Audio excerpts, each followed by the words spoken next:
Bismillahirrahmanirrahim. Assalamualaikum warahmatullahi wabarakatuh. Ya, selamat pagi anak-anakku semuanya. Kembali lagi kita dengan program pembelajaran jarak jauh kelompok kerja guru Kecamatan Harjamukti, Kota Cirebon. Ya, perkenalkan, nama Bapak Ari Yahya, SSPD.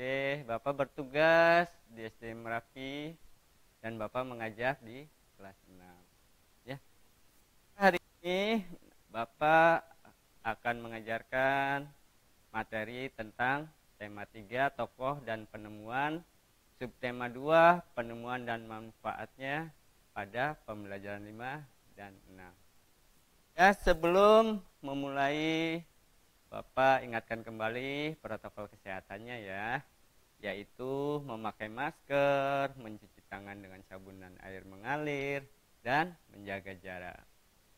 Ya, pertama-tama terlebih dahulu persiapkan ya, yaitu LKS atau buku siswa tema 3, lalu pulpen dan pensilnya, dan juga buku tulisnya. Ya, sebelum memulai pembelajaran, mari kita bersama-sama membaca doa terlebih dahulu ya. Bismillahirrahmanirrahim. Raditu billahi robba wa bil islami dina wa bi muhammadin nabiyya wa rasulah. Rabbi zidni ilman warzuqni fahman. Amin ya rabbal alamin. Kami ridho Allah Subhanahu wa taala sebagai Tuhanku, Islam sebagai agamaku, dan Nabi Muhammad sebagai Nabi dan Rasul. Ya Allah, tambahkanlah kepadaku ilmu dan berikanlah aku pengetahuan yang baik. Ya, tujuan pembelajaran hari ini yaitu 1. Siswa mampu mengidentifikasi perubahan sosial budaya dalam kehidupan masyarakat dalam rangka modernisasi bangsa Indonesia, bidang iptek dan pendidikan dengan sistematis. Ya.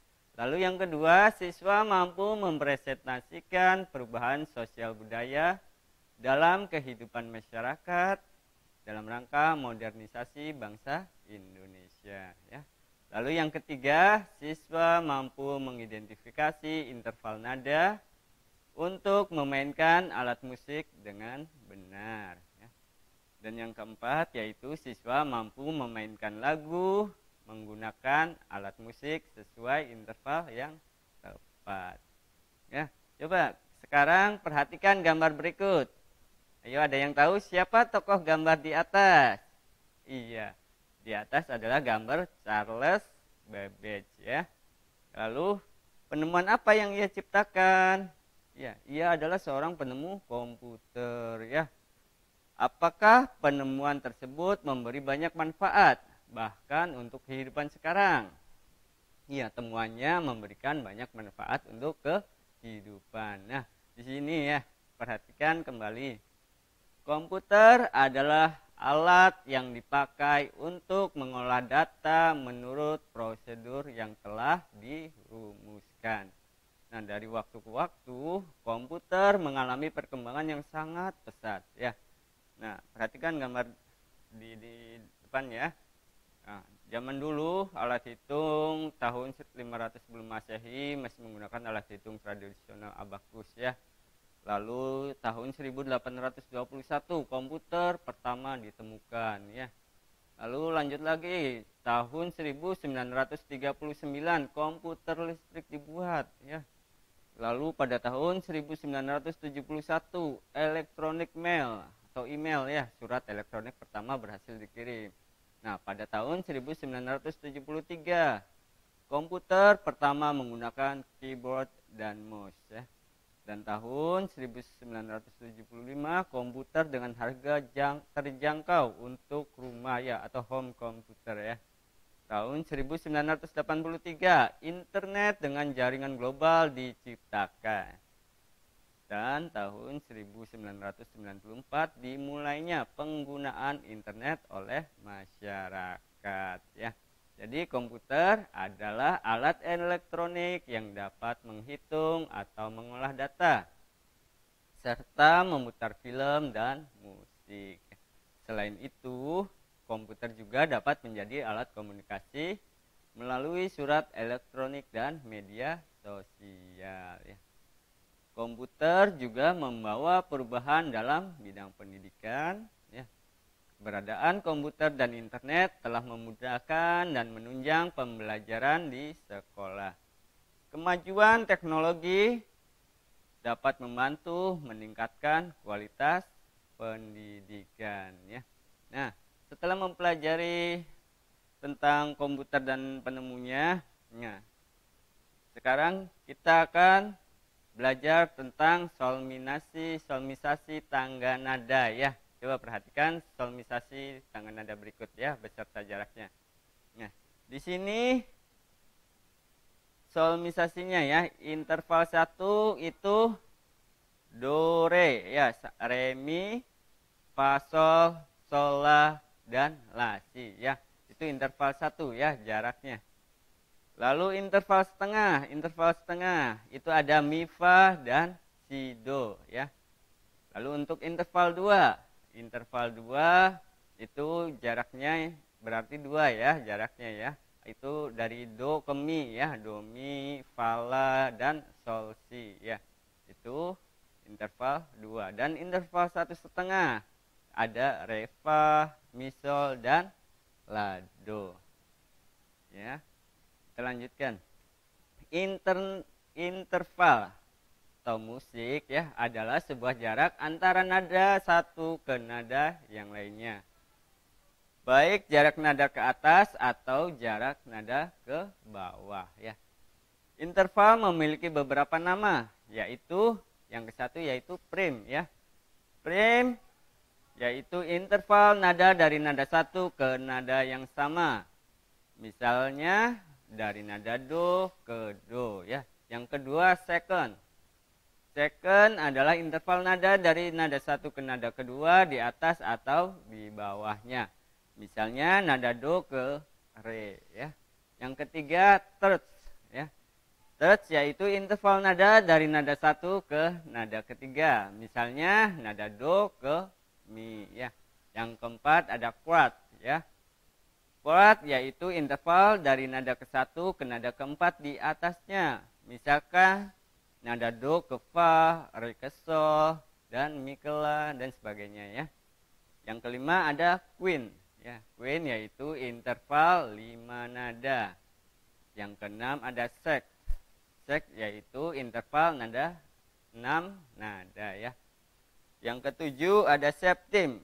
Septim adalah interval 7 nada.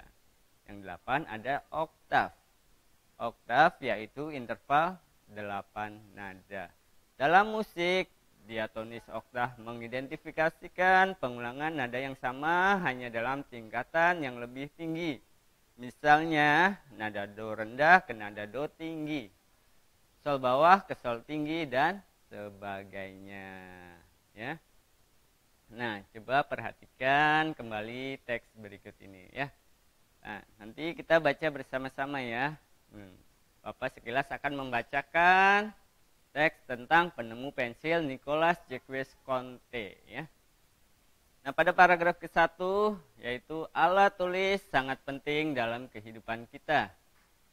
Hampir semua orang membutuhkan alat tulis dalam keseharian, seperti untuk menulis maupun menggambar.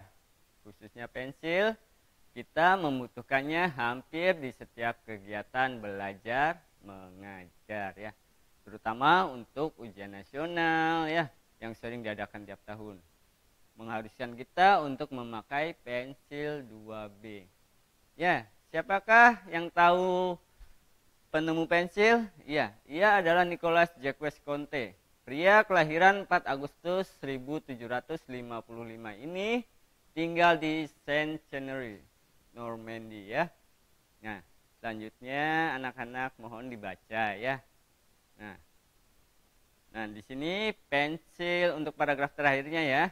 Pensil menjadi benda yang pentingnya hingga saat ini. banyak kegiatan sehari-hari yang memerlukan pensil. Ya, mulai dari menulis, menggambar, dan membuat sketsa gambar ya. Jika tidak ditemukan pensil dalam bentuk sekarang ini, mungkin kita akan mengalami kesulitan dalam melakukan kegiatan-kegiatan yang telah disebutkan di atas. Ya. Sekarang, informasi penting dari masing-masing paragraf pada bacaan di atas. Nah, paragraf 1 itu topik masalahnya ya. Topik masalahnya yaitu alat tulis sangat penting bagi kehidupan kita. Penemu pensil adalah Nicolas Jacques Conte ya. Pada paragraf 2 yaitu deret penjelas. Deret penjelasnya yaitu pada awalnya pensil berasal dari grafit murni dan mempunyai beberapa kekurangan. Pada paragraf ketiga ada deret penjelas juga ya. Yaitu Nicolas mencoba menemukan hal baru dengan membuat pensil dari grafis dan tanah liat.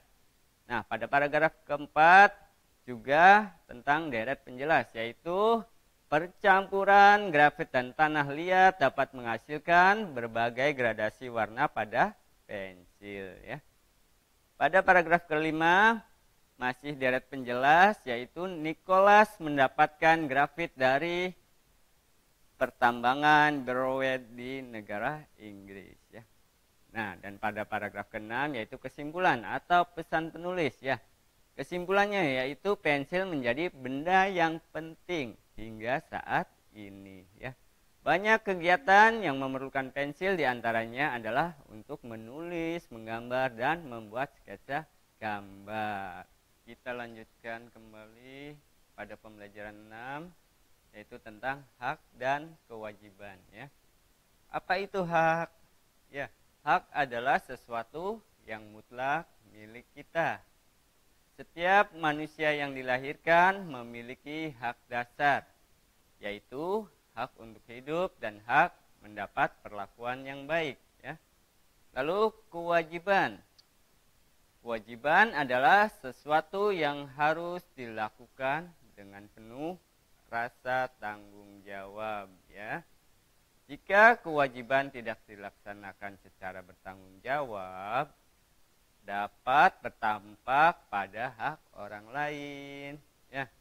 Nah, hak seseorang juga dibatasi oleh hak orang lain.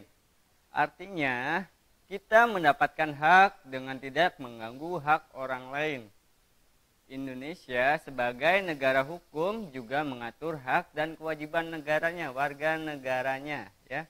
Yaitu ya 1 pada pasal 27 A. Hak mendapat perlakuan yang sama di dalam hukum dan kewajiban untuk menjunjung hukum yang berlaku. Lalu B. Hak untuk mendapatkan kehidupan yang layak. C. Hak dan kewajiban untuk membela negara.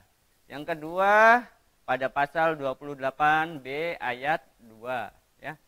Setiap anak berhak atas kelangsungan hidup, tumbuh dan berkembang serta berhak atas perlindungan dari kekerasan dan diskriminasi ya. Yang ketiga, pasal 28C ayat 1.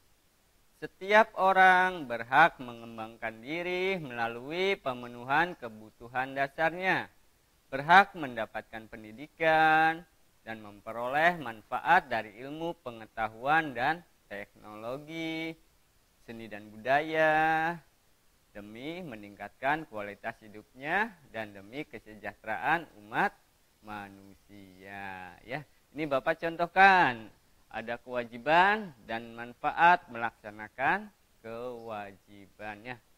Contoh kewajiban yang ada di sekolah, yaitu mengikuti pelajaran di sekolah, ya, menghormati guru, dan menaati peraturan dan tata tertib di sekolah. Ya.